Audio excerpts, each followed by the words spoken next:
faraye, yes, faraye, àwọn kan ń purọ́ faraye, àwọn kan ń ṣèké bàbàlà. Òdodo ti dé, irọ́ pamọ́, òdodo wọlé, irọ́ pamọ́, òdodo wọlé, irọ́ parẹ́, gbogbo parada abẹ́sọ̀dodo. Ohun tó gbé wa wá tàbí dédé, ohun tó gbé wa wá tèwé tàgbà, iṣẹ́ Olúwa wa Allahu Ta'ala. Iṣẹ́ Ẹlẹ́dàá wa Allahu Ta'ala. Iṣẹ́ Allahu yìí o Allahu Ta'ala. Òdodo ló gbé ẹ̀jẹ̀ àjọsọ irọ́ ò máa pọ̀ nílé. أعوذ بالله من الشيطان الرجيم. بسم الله الرحمن الرحيم. إن الحمد لله يستحق له الحمد، وهو سبحانه وتعالى الذي يفعل ما يشاء ويحكم ما يريد، وهو العليم القدير.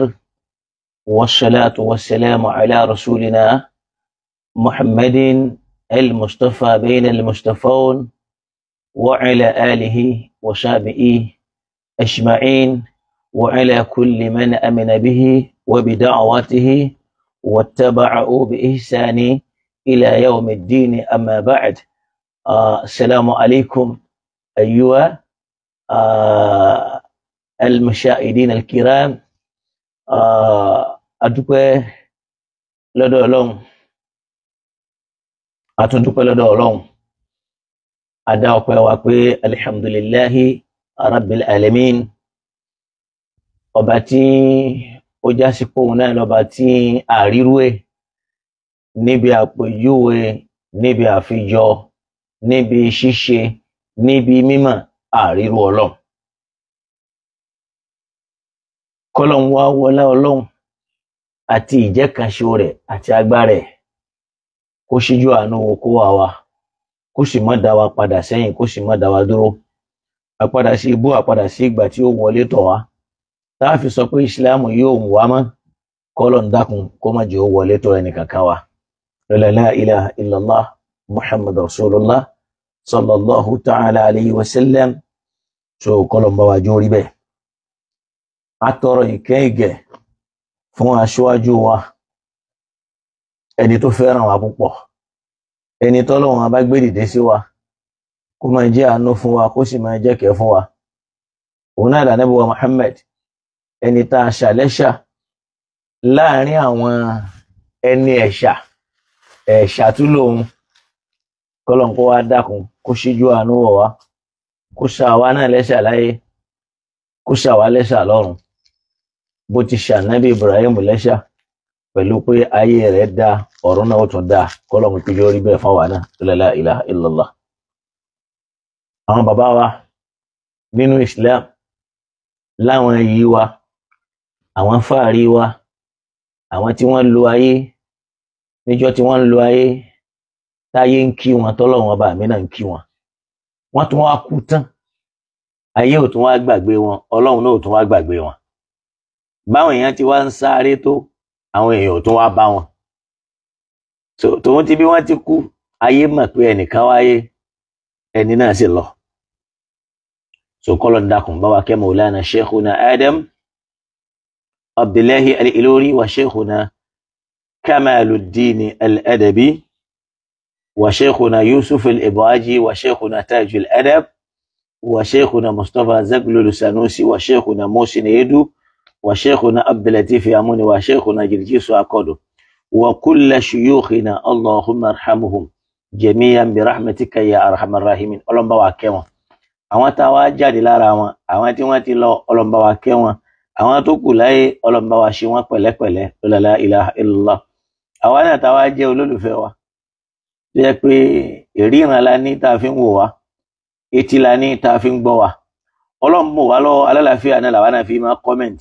Ọlọ́run dákun, in tí ó gba àlàáfíà yìí lára wa, Ọlọ́run má jẹ́ ó ṣẹlẹ̀ sí wa. La ilaha illallah. Mo kí àwa náà pé assalamu alaikum wa rahmatullahi ta'ala wa barakatuh. Gbogbo àwa tá ti wá wà lórí ètò, ẹ dákun, ẹ jẹ́ ká share ètò yìí, nítorí kó lè ní iṣẹ́ tó fẹ́ ṣe nínú ìgbésí àwọn èèyàn pàápàá àwa mùsùlùmí. Ẹ rí i pé àkọlé ọ̀rọ̀ wa yìí náà ni wípé Al-Qur'an náà ni ìwé tó lálàáfíà jùlọ. Bó ti wá lálàáfíà tó yìí, ó wá ṣe wá láàánú pé àwa mùsùlùmí wallahi a mọ rírì Al-Qur'an, a sì mọ títóbi Al-Qur'an. Kódà ọ̀rọ̀ wa ti débi wípé a fẹ́ má gba Kùránì gbọ́ mọ́. Kùránì fẹ́ má tóbi lójú wa mọ́. Bẹ́ẹ̀ kẹ̀rí yìí, a ní nǹkan míì tọ́lọ́run ó bi wá léèrè nínú tí Ọlọ́run ó bi ènìyàn léèrè. Kí báwo ló ti ṣe é sí náà l'Al-Qur'an wà. Nínú tọ́lọ́run ó bi wá léèrè báwo ló ti ṣe é sí náà l'Al-Qur'an. Ẹ rí i pé nígbà tọ́lọ́run bá ń sọ nínú àyà kan nínú rẹ̀ pé Suratu Zukhruf náà kọ́ ló ti wí. Ó ní wa a'udhu billahi minash shaitanir rajim. Ó ní wa innahu la dhikrun lak. Sórí Al-Qur'ani yìí, òun náà ní dhikrun laka, in tí ó máa jẹ́ ìwé ìrántí tó yẹ pé tí nǹkan bá ṣẹlẹ̀ ibẹ̀ ló máa sá lọ láti máa wò pé kí l'Ọlọ́run wí, kí ló ní a ṣe. Wa liqawmika, bẹ́ẹ̀ fáwọn ọmọ ẹlẹ́yìn rẹ̀ náà nù ni. Fasawfa tus'alun. Ó pẹ́ ó yá Ọlọ́run bọ̀ wá bi yín léèrè báwo lẹ ti ṣe pẹ̀lú ìwé náà, báwo lẹ ti lòwe náà, níbo lẹ gbéwé náà sí, kí ni ipò rẹ̀ níwájú yín, kí ni ipò òwe yẹn lọ́dọ̀ Ọlọ́run. Kùránù nìyẹn. Ọlọ́run ò níwèé míì tó tún fẹ́ béèrè lọ́wọ́ mùsùlùmí mọ́ lẹ́yìn Al-Qur'an tó ní fasawfa tus'alun. Ọlọ́run bọ̀ wá béèrè lọ́wọ́ yín o, gẹ́gẹ́ bó ṣe ń sọ fún wa wípé latus'alunna yawma idhin 'anin na'im. Túláàsì ni kí wọ́n bi yín léèrè báwo lẹ ṣe lo ìdẹ̀ra tọ́lọ́run fún yín sí. Al-Qur'ani nìyí, ìwé Ọlọ́run ni.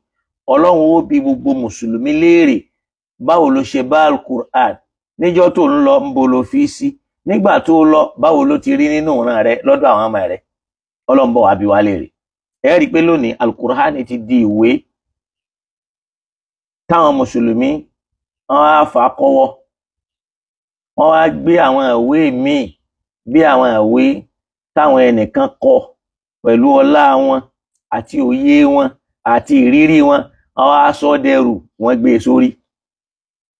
Tó sì já sí pé Ànábì wa Muhammad sallallahu ta'ala alayhi wa sallam ó kì wá nílọ̀ púpọ̀ lórí irú bẹ́ẹ̀ kó má bàa ṣẹlẹ̀. Àmọ́ nítorí pé àgbọ́rọ̀ sí Ànábì lẹ́nu, àgbọ́rọ̀ sọ́lọ́run lẹ́nu, ọ̀rọ̀ wa lójú orí bó ti rí.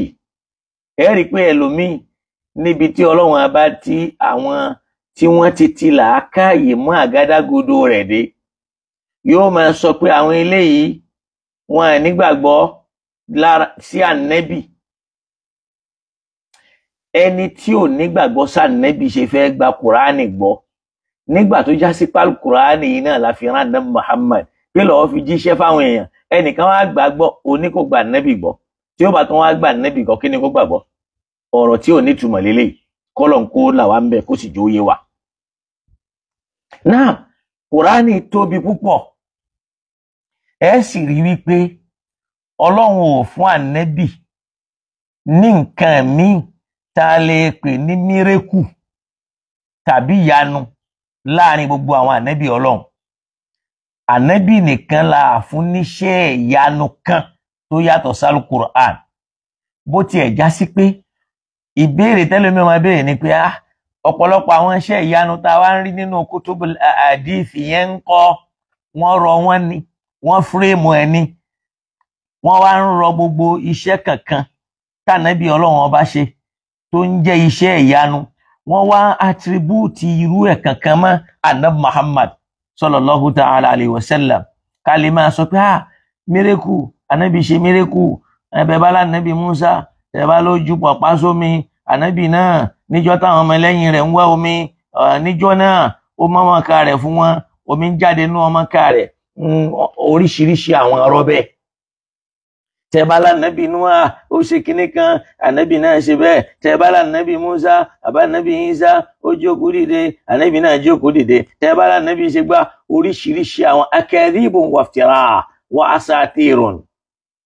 Àwọn mythology bẹ́ẹ̀ pọ̀ nínú kutubul ahadith tí wọ́n máa sọ pé ànábì ńlọ́njọ́ kan igi kan sálámà sí ànábì, ànábì ńlọ́njọ́ kan òkúta kan sálámà sí ànábì, ànábì ní òṣùpá ó pín sí méjì, ìkan jókòó lé èjìká rẹ̀ ọ̀tún, ìkan jókòó lé èjìká rẹ̀ òsì, ànábì lọ gbàrún wá ń sánmà.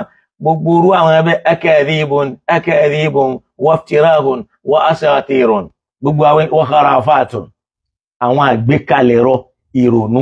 Ọlọ́run ò fún ànábì níṣẹ́ ìyanu kankan tó ju alukur'ani lọ. Ìdínú ni tó fi já sí pé ní tá bá lọ sínú suratul ankabut. Suratul ankabut yìí là ń pè ní Quran 29. Tí gbà láyé bá wà fáwa náà, káwa náà gbìyànjú ká yẹ Kùránì yẹn wò.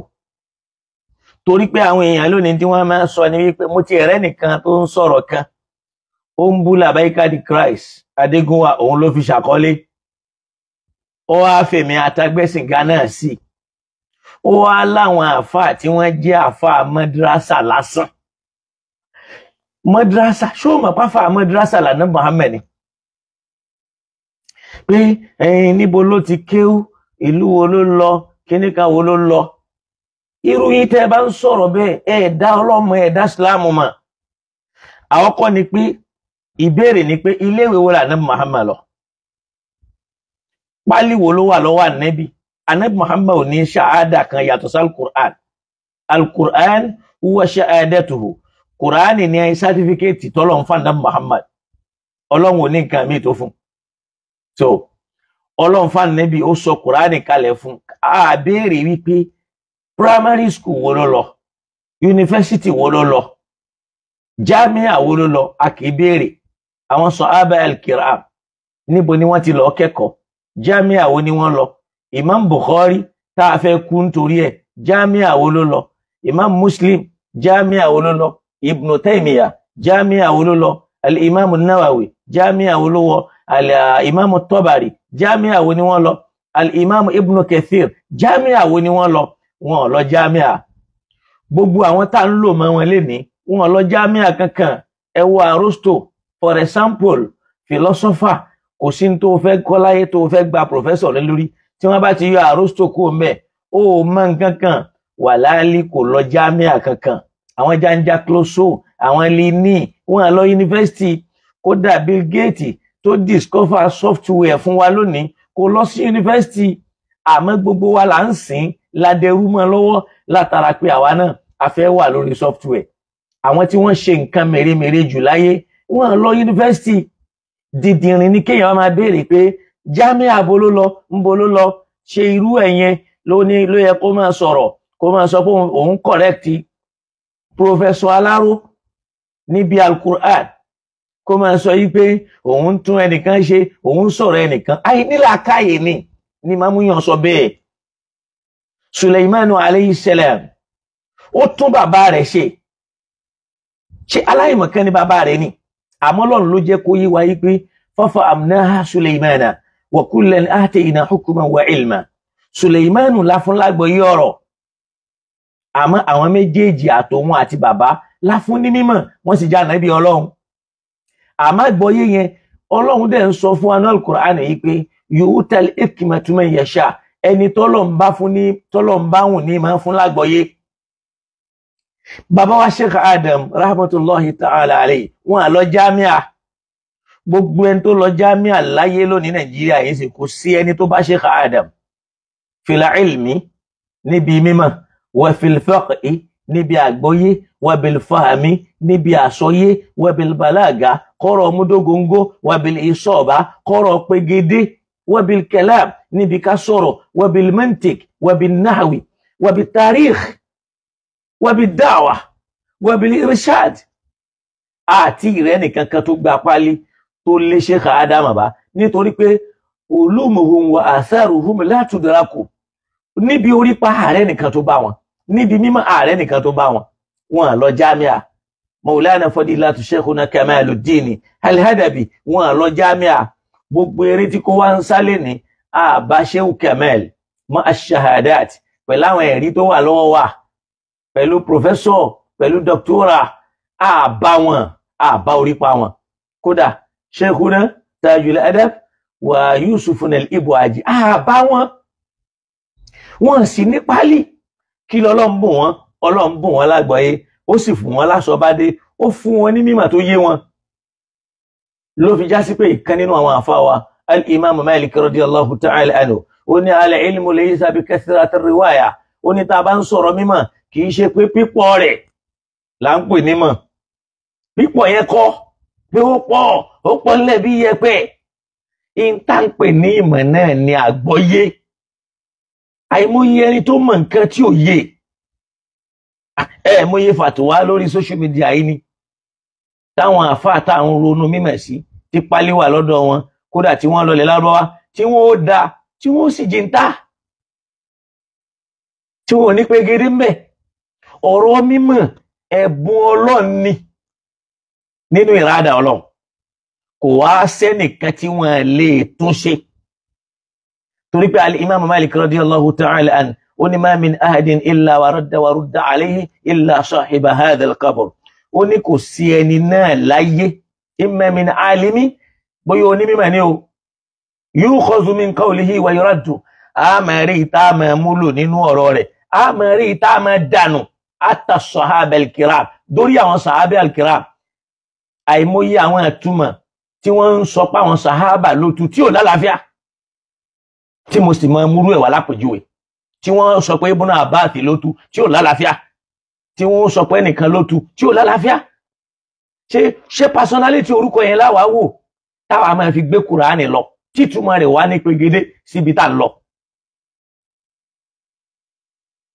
Kò sẹ́ni náà láyé illa wa yukhadhu min qawlihi wa yuraddu, a máa rí ìta gbà nínú ọ̀rọ̀ rẹ̀, a máa rí ìta máa yọ dànù illa sahiba hadha al-qabr. Ìjọ tí Imam Malik ń sọ̀rọ̀ yìí ó wà létí sàárè Ànábì Muhammad ni, ó láyà fẹ́ni tí ń bẹ nínú sàárè yìí nìkan. Nítorí kí ni pé ma yantiku anil hawa, iṣẹ́ tọ́lọ́run fi rán kì í ṣe iṣẹ́ ìfẹ́nu, wáyìí là ń fún. Kùránì yẹn ló sọ̀rọ̀ ẹ̀dín tó pegedé. Tá a bá bọ́ sínú ọ̀rọ̀ tó ń fún rẹ̀ ń sọ, a máa rí tí ó mọ takora, a máa rí ìtàtúyọ́lẹ̀. Torá ìmúyẹ nǹkan lòun náà mú wá tí ó máa sọ pé innama ana basharun, ẹ̀dá ni mí o, ansa kama tansaun, bẹ́ẹ̀ ṣe ń gbàgbé nǹkan èmi náà máa gbàgbé o. Wa idha nasitu fadhakkiruni, tẹ́ bá rí pé mo gbàgbé nǹkan ẹ rán mi létí o. Huwal bashar, èèyàn l'Ànábì kì í ṣọlọ́run. Yumkin an yakula wa yakhta, ó lè sọ̀rọ̀ kó ṣàṣìṣe. Wa yakulu wa yusibu, adé máa sọ̀rọ̀ tí ó bọ́ sójú ẹ̀. Al-Qur'ani nìkan lọ̀rọ̀ Ànábì tá a lè yẹ̀ wò, torí pé Ọlọ́run fúnra ẹ̀ ti sọ yí pé afala yatadabbaruna al-Qur'ana, ṣáwọn èèyàn ò lè wòye sí al-Qur'ani ni law kana min indi ghayri Allah, tó bá já sí pọ́dọ̀ ẹlòmíì ló bá ti wá tí kì í ṣe Ọlọ́run ní ń sọ fún Ànábì ni, tó já Ànábì ní ń sọ fúnra rẹ̀. Lawajadu fi ikhtilafan kathira, ẹ máa rí àwọn ikhtilaf, àwọn àtakò ọ̀rọ̀ tí ó máa takora wọn. L'Ànábì Muhammad sallallahu ta'ala alayhi wa sallam ló fi ń jẹ́ kó máa yé wáyé pé innama ana basharun, ẹ̀dẹ́ èèyàn ni mí o. Wa ma qultu lakum anillah, tẹ́ bá rí tí ń bá sọ tó bá jọ́dọ̀ Ọlọ́run ọba mi ló ti wá, tí ń bá lọ́lọ́run ló sọ bẹ́ẹ̀, fa huwa haqqun, òdodo lẹ́yìn wò. Wa ma qultu lakum min qibali nafsi, àmì tí ń bá sọ fún yín látọ̀dọ̀ ara mi, innama ana basharun, èèyàn ni mí o. Níbo mi ó ní ukhtihu wa usibu, èmi ó máa sọ̀rọ̀ tí ó bọ́ sójú ẹ̀, ní sọ mí tí ò ní bọ́ sójú ẹ̀. Ló fi ń sọ fún wa pé in terms of technology, Ọlọ́run ò fi technology rán Nábì Ọlọ́run. Ó ní antum a'lamu bi shu'uni dunyakum, ẹ̀yin lẹ nímọ̀ púpọ̀ jù nípa ìdàgbàsókè ayé. Fama qultu lakum minallahi fa huwa haqqun fi umuri din, gbogbo tí ń bá sọ lórí ọ̀rọ̀ ẹ̀sìn yìí fa huwa haqqun, àmọ́ tí ń bá sọ nǹkan nípa development of the world, innama ana basharun, ó lè bọ́ sójú ẹ̀, ó lè má bọ́ sójú ẹ̀. Hadha nabiyullah, Ànábì Ọlọ́run ọba nìyẹn. Kò sọ pé gbogbo tó ń bá ti wí lọ́dọ̀ ara òun làwọn èèyàn wà máa fi ọ̀rọ̀ Ànábì wọn máa fi kẹgbẹ́ al-Qur'an, kò sí lẹ́gbẹ̀ẹ́ ara wọn.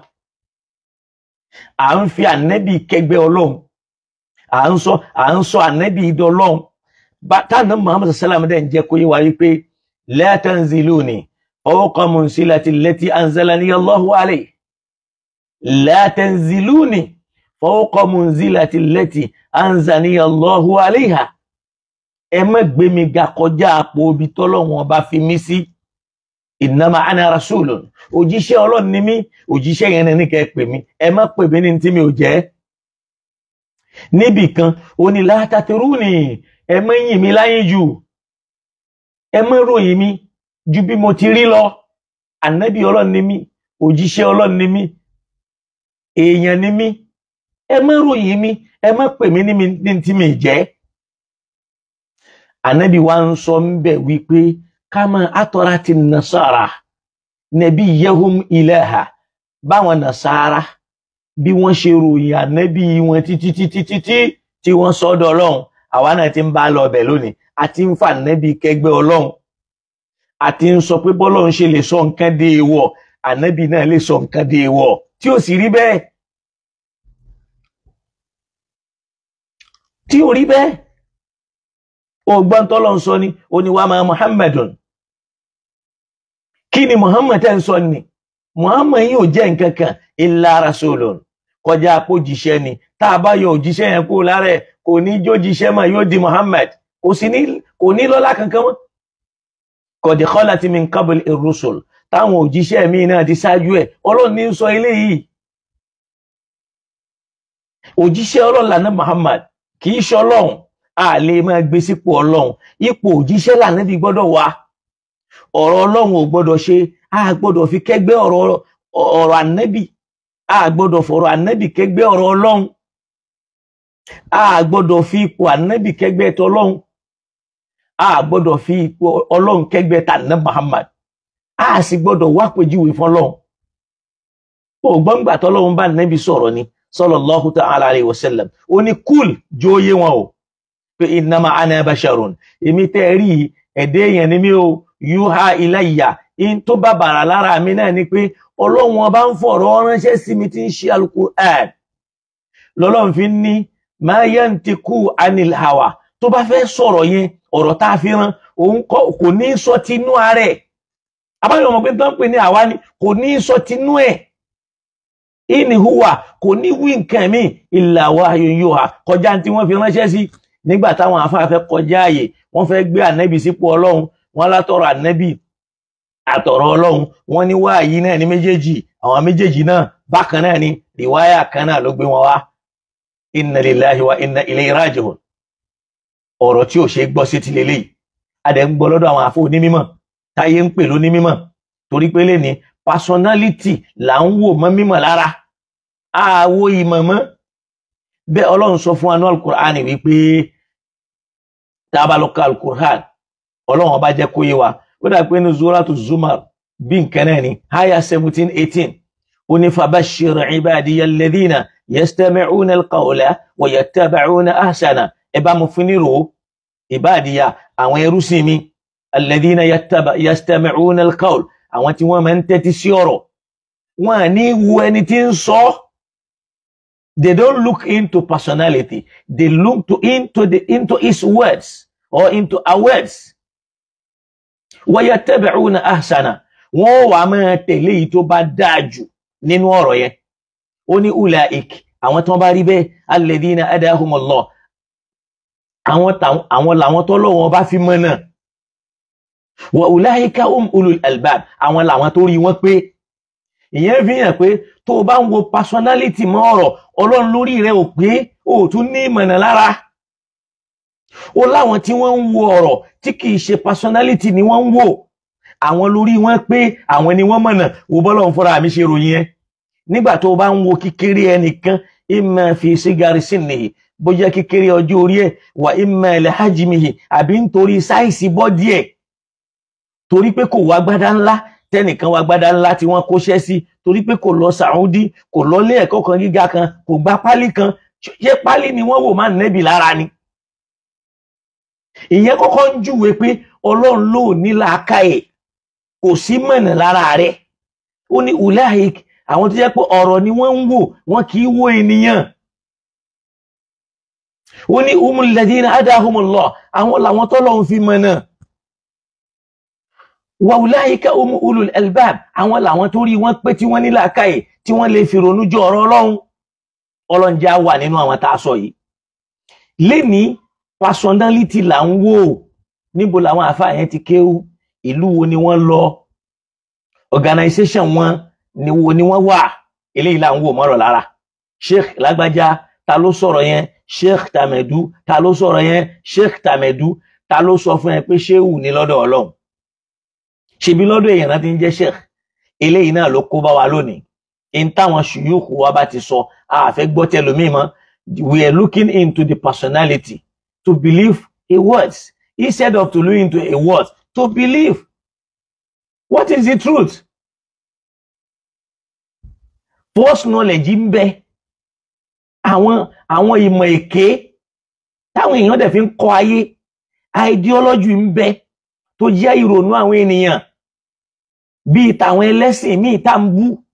Tó sì já sí pé Maulana Fadilatu Sheikh Adam rahimahullahu ta'ala. Wọ́n ti sọ àsọ́lẹ̀ yẹn kalẹ̀ fún wa tẹ́lẹ̀tẹ́lẹ̀. Wọ́n ní wala aibun fi Yorùbá siwa anna dinahum kadini Nasara la kadini Muhammad. Wọ́n ní kò sí láìfí kankan lára àwa Yorùbá. Kọjá ibi ẹ̀sìn wa láti ní láìfí. Ó lẹ́sìn wọn ni kadini Nasara, ṣe náà ń ṣe gẹ́gẹ́ bí Nasara. La kadini Muhammad, wọ́n ṣe bí ẹ̀sìn àná Muhammad. Léni ọ̀tọ̀ ní tàn nẹ́bí mú wa, ọ̀tọ̀ ní tàn lò. Já wa lọ sínú Al-Qur'an. Mo lọ́lọ́run ò fà nẹ́bí níṣẹ́ ìyanu kankan. Tẹ́ bá rẹ́nìkan tí ń bá ń sọ pé ànábì ṣe gbá, ànábì pa fọ́mọ mérekù kan, irọ́ ló ń pa o. Tó bá yẹ pé inú tírà Imam Bukhari ló wà, ó ti mọ̀ pé irọ́ ni wọ́n fi Bukhari pa. Tàbí ká ní Imam Bukhari gan ló parọ́ ni. Tó bá rí inú Sahih Muslim, ìmọ̀ kó jẹ́ Imam Muslim wa huwa kadhibun. How kazaba lahu, ó kó jẹ́ pé wọ́n bá parọ́, ó lè jó òun ló parọ́ yẹn. Gbogbo tó bá ń gbọ́ tó bá ń pè níṣẹ́ ìyanu láyé, ìmọ̀ an-nabiyya sallallahu alaihi wasallam, ó ṣe ìrìn àjò lọ sánmọ̀ ni, ó lọ gbàrún wá ni, wa huwa kadhibun, irọ́ ni, kò sí tó jẹ́ bẹ́ẹ̀. Inú àdìsí ló ti bá, ó ní bá nú Al-Qur'an. Ànábì òṣùpá pín sí méjì, ìkan bọ́ séjìká rẹ̀ ọ̀tún, ìkan bọ́ séjìká rẹ̀ òsì, omi ń sun láti ẹlẹ́ ọwọ́ ẹ̀. Ẹlòmíì rò pa ń gá ànábì kéré, àgá ànábì kéré, ànábì gan ò fi àparọ́. Ó ní man kazzaba alayya muta'ammidan, bí yẹn bá máa parọ́ mọ́ mi, falyatabawwa' maq'adahu minan nar, kó wá ga tí ó fi jókòó nù náà. Wa man qala alayya ma lam aqul, ẹni tó bá sọ ní tèmi ànábì ò sọ, falyatabawwa' maq'adahu minan nar, kó wá ga tí ó fi jókòó nù náà. Eléyìí ló yẹ kó máa bà wá lẹ́rù pé kayfa qulu an-nas anna ar-rasula qala kadha. Báwo mo fẹ́ sọ fáwọn èèyàn pa Nábì sọ báyìí. Eléyìí ló bá àwọn Abubakar lẹ́rù àti Umar àti Usman wa Ali ni wọ́n fi yẹra fún kíkọ́ àdísùjọ́ àti kíkọ́ rẹ̀, tí wọ́n takú rárá pé ń tàn Nábì kúlé lórí làwọn kúlé lórí. Torí pé ìṣesí àwọn Yahudi àtàwọn Nasara là ń lò lénìí. Ẹ wòye irọ́ mírèkù tí wọ́n pa má Nábì. Wọ́n ní ńgbà tọ́lọ́run fẹ́ dá Nábì Adam, àwọn míì wọ́n lè lẹ́mìí Ànábì, wọ́n lè lọ́lọ́run fi sínú show glass kan. Bó wà nínú show glass yẹn, òru wá mú show glass ní, omi tó wá jáde lára Ànábì, igi mẹ́rin kan wá wù mẹ́. Igi àkọ́kọ́ Abubakar, igi ẹ̀kejì Umar, igi ẹ̀kẹta Usman, igi ẹ̀kẹta Ali, gbogbo èyí náà akadhibun, irọ́ ni. Gbogbo mírèkù tó bá ń gbọ́ yí pé maqamul lada sidratil muntaha li Ahmad la shakka lil Mustafa, irọ́ ni. Maqamun wa tallahi ma mithluhu, pé mo fọlọ́wọ́n bá búra fa awha ilayhi shadidul quwa. Ọlọ́run ránṣẹ́ sáà Nábì lóòótọ́, àmọ́ kìí ṣe pé ó gun sánmọ̀ lọ. Wọ́n ní wa in kana Musa wa in kallama Allahu Musa, tó bá yẹ pé lóòótọ́ lọ́run bá Musa sọ̀rọ̀, ó bá Muhammad náà sọ̀rọ̀, irọ́ ni. Ọ̀rọ̀ tó sọ wá yìí ló fún.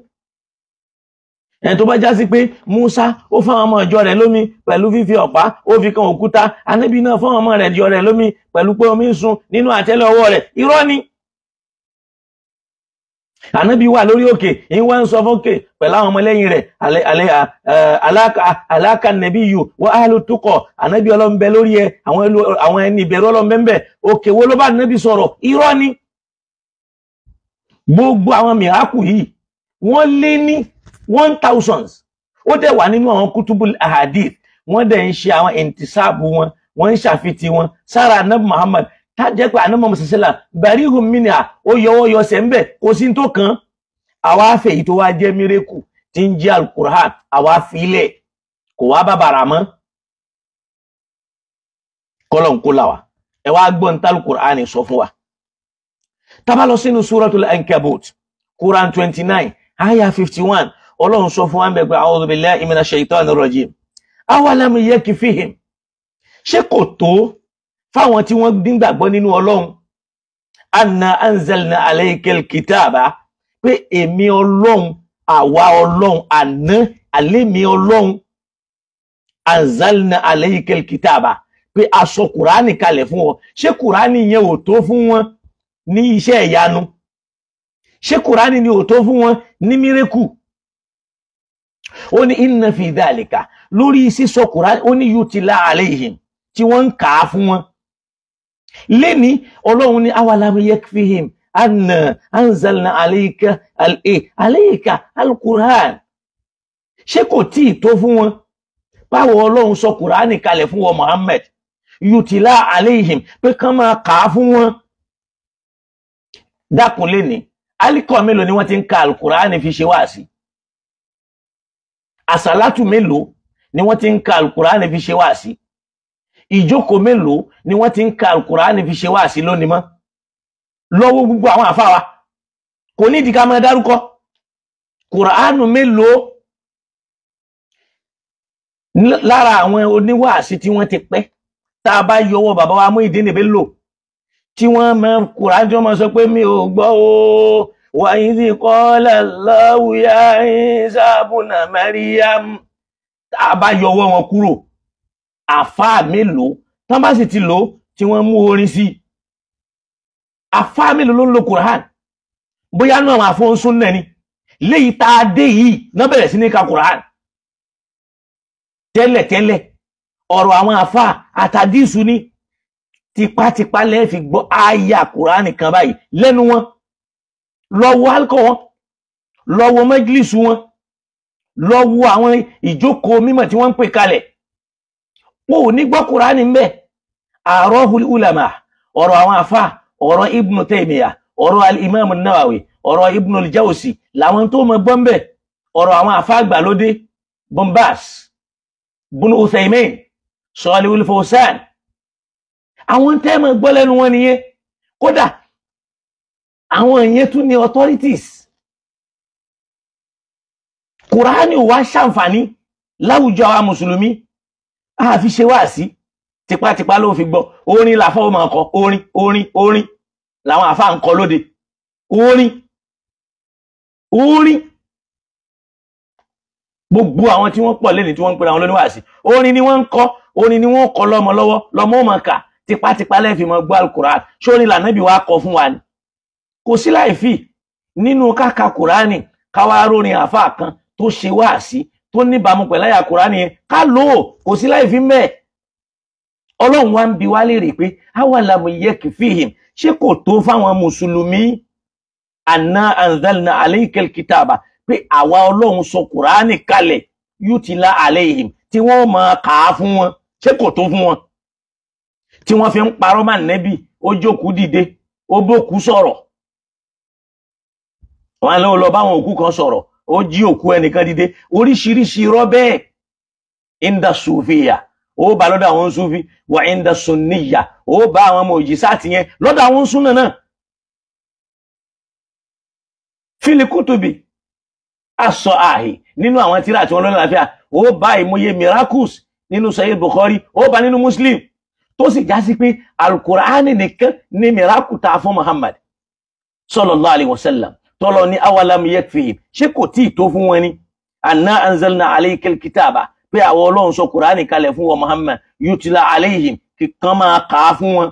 Ó ní inna fi dhalika lára kíkà fún wọn yìí lára sísọ̀kalẹ̀ fún wọn yìí la rahmatan ibẹ̀ láàánú Ọlọ́run ọba mi ń bẹ fún wọn wa dhikra kùránì yẹn náà sì níwé ìrántí kùránì yẹn náà níwé òfin li qawmin yu'minun fáwọn tí wọ́n bá nígbàgbọ́ nínú Ọlọ́run àwọn tí ò bá nígbàgbọ́ ọ̀rọ̀ yìí ò lè ta létí ẹ̀ in tí ó mọ̀ rò ní pé man huwa hadha alladhi yatakallam ala shasha yóò máa pé who is this one talking on the screen yóò máa bèèrè pé what is his level kí ni level ẹ̀ what is his certificate ẹlòmíì tí ẹ̀ wá bàjẹ́ ńgbà tí ó bá sọ̀rọ̀ yóò ní ẹ má dá lóhùn o ìrònú àwọn orientalist ni o àyà tí mò ń kó tí ní ìrònú àwọn orientalist àyà tí mò ń kó tí ní ìrònú àwọn orientalist ó rẹ̀ lómi yóò sọ pé àwọn ṣíà ní ìrònú àwọn ṣíà ní ń bù wọ́n lówó yóò sì mọ sọ tí ò rí tálùkùránì tọ́lọ̀ ń sọ fún wa náà alùkùránì yìí pé inna ba'da dhanni ithmun ìmọ̀ dábàá ẹ̀ṣẹ̀ ní orí ńgbà tẹ́lẹ̀mí ó bá sọ̀rọ̀ yóò mọ rìfà Jamiu Adégúnwà àṣọ ní súfí ṣé Jamiu Adégúnwà ń ṣe súfí I don't understand ẹlòmí ó máa parọ́ yóò ti mọ bí ṣe fàárí ìgbà kan wọn ní ìrònú àwọn ṣíà ní ń bẹ lọ́dọ̀ rẹ̀ torí pa ń kó ti alukùránì à ń sòtítọ́ nígbà tó yá wọ́n ní fìlọ́sọ́fà ní àwọn fìlọ́sọ́fà ìrònú àwọn fìlọ́sọ́fà ní ń bẹ lọ́dọ̀ rẹ̀ nígbà ó yá wọ́n ló ń twist alukùránì ní àti ẹ̀rí kan náà àfáàgbà tó wà gbádá ńlá tó ń kó àwọn èèyàn jọ tó sọ pé ẹ má dá wọn lóhùn o àwọn tíra tí wọ́n ń kó tiwọn àwọn ṣíà ni wọ́n kọ́ o wọ́n wá kọ orúkọ àwọn àfáàsùn náà sí lára àwa sọ fún wọn pé ẹ dákun àwọn ibi tá a bá kó tínú àwọn tíra yẹn ẹ gbé àwọn tíra àtọ̀dọ̀ yín tó jẹ́ tó ń súnà yẹn jáde ẹ síbi tá a sọ nì ẹ kàntí ń bẹ́ẹ̀ kí ló dé tọ́lá ayé fẹjú mọ́ yín jàlùkìyàmọ̀ lọ kí ló dé nítorí pé ẹ fẹ́ bàbàrà lọ́dọ̀ àwọn èèyàn jọ yín lógún ju kálkùrán àti Islam kó bàbàrà kó lékè lọ Ọlọ́run sọ fún Ànábì Muhammad ó ní huwa alladhi arsala rasulahu bil huda Ọlọ́run ló fi alkùrán ló fi rán Ànábì Muhammad wa dinil haqqi ló fi ẹ̀sìn Islam tí ń jẹ́ sí òdodo rán liyudhhirahu ala dini kulli láti lọ fi borí gbogbo nta ń pè lẹ́sìn walau kara al-kafirun kódà tí ò bá ní tẹ́ kèfèrí lọ́rùn gbogbo ẹni tí ò bá ti fẹ́ kí tọ́lọ́run àtàlùkùránì borí kèfèrí ní tó kàn ń dá aṣọ mùsùlùmí bora àwọn irọ́ wọ́n mọ̀ assassinate character yín ẹ̀yin ẹgbọ́ aláìmọ̀kan ó lẹ́nu Jamiu Adégúnwà ni mo ti kọ́kọ́ gbọ́ pé Jésù ò ní padà wá mọ́ ṣe rí pé àìmọ̀kan tó tóbi ni Ahmedida ti sọ́rí yàtọ̀ sí yìí àwọn àfóńtẹ̀fsír tí wọ́n ti lọ nínú wọn sọ méjì làwọn àfáà pín sí àfáà kan bẹ̀ tó kọ tírà kan tí wọ́n ń pè ní Maqaranatul Adyan Ahmadu Sheltutu àfáà Masari ni ó gbóná bí ajere tá a bá ń sọ̀rọ̀ Bible àti Al-Qur'ani lọ gbogbo ń tà ń sọ yìí ló ti fọ́ síbẹ̀ kọ́ aláìmọ̀kan bí èèyàn yìí bá ṣe dìdìrìn tó jẹ́ aláìmọ̀kan kó wá torí pé mo fẹ́ assassinate character ẹnìkan kó wá ní mi ò gbọ́ rí pé Jésù ò ní padà wá ẹnu Adégúnwà nìkan ni mo ti kọ́kọ́ gbọ́ àìmọ̀kan ńlá ni wallahi àìmọ̀kan ńlá torí pé àfẹ́ kálukùránì ó lékè Ọlọ́run ní kùránì yìí ni wọ́n máa kà fún wọn inna fi dhalika nínú kíkà fún wọn àti sísọ kùránì kalẹ̀ fún yẹn la rahmatan ìyẹn gẹ́gẹ́ láàánú Ọlọ́run fún yín o tẹ́ ẹ̀ bá jókòó tí àánú Ọlọ́run ò sí lára yín o wa dhikra li qawmin yu'minun eléyìí náà sì ní ìrántí làwọn ẹni Ọlọ́run àwọn tí wọ́n rántí Ọlọ́run ìwé yìí ni ó máa rántí ni ó máa gáìdì wọn ni ó máa dáàbòbò wọn fáwọn tí wọ́n bá nígbàgbọ́ Ọlọ́run ọ̀rọ̀ yẹn máa ń bà mí nínú jẹ́ kí n gbọ́ lẹ́nu tó pèrè ní ìskọ́lá kó sọ pé mi ò gbọ́ rí láyé ẹnu Adégúnwà ni mo kọ́kọ́ ti gbọ́ pé Jésù ò tún ní padà wá mọ́ Ahmadu Sheltutu ti sọ lọ́kàtírà tó ń pè ní Maqaranatul Adyan bíi fọ́lùmù 3 ní àwọn eléyìí mọ ìyálàyà Bíbélì ti fún tẹ̀dọ̀ wọ́n sì mọ Islam wọ́n sì mọ Al-Qur'an àfáà ńlá ni wọ́n Ahmadu Sheltutu lọ́jọ́ tó ti pẹ́ kódà mo ní tírà tí mo ń sọ yìí lọ́wọ́ gbogbo Jésù ń bọ̀ yìí wọ́n ti finish ẹ̀ lọ́jọ́ tó ti pẹ́ Imam wa Al-Baghawi Imam Ahlus-Sunnah kẹ́ni òun náà gbà pé Jésù ò ní padà wá mọ́ pé innahu mata maytatan tabi'iyyan ó kú ikú àdámẹ́ni kílé tí wọ́n bá lẹ́nu Adégún wà ló ti kọ́kọ́ gbọ́ láti bó àìmọ̀kan yẹn lágbára o kọ́lọ̀ ń bá wa yọ kúrò lára rú àwọn èèyàn bẹ́ẹ̀. a ní tẹ́ bá wa ṣí ètò yẹn ní pàdánù ọmọláyé àti lọ́run ọlọ́run ó sì máa ṣí ẹ̀ oore fún yín láwọn oore tó ní agbára tó já sí pé ẹ̀yin náà ó máa wò pé ṣé mi náà lọ́lọ́run ṣoore tó tó báyìí fún bí ó ti rí nù bí akil ayyil qayyum alladhi la ta'khusuhu sinatun wala nawm. Faraye, yes, faraye, àwọn kan